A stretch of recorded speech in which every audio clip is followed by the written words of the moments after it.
how to read WhatsApp messages without blue tick on iPhone.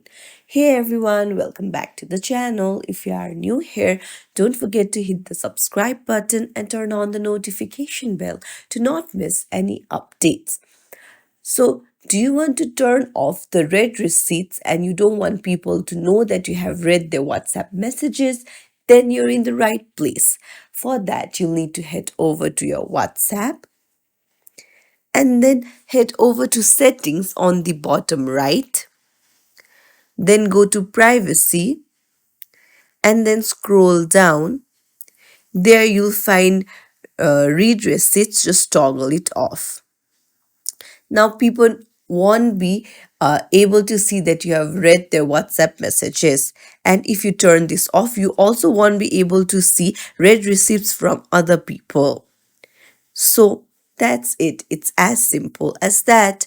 If you found this tutorial helpful, don't forget to like and subscribe to our channel. Thank you for watching.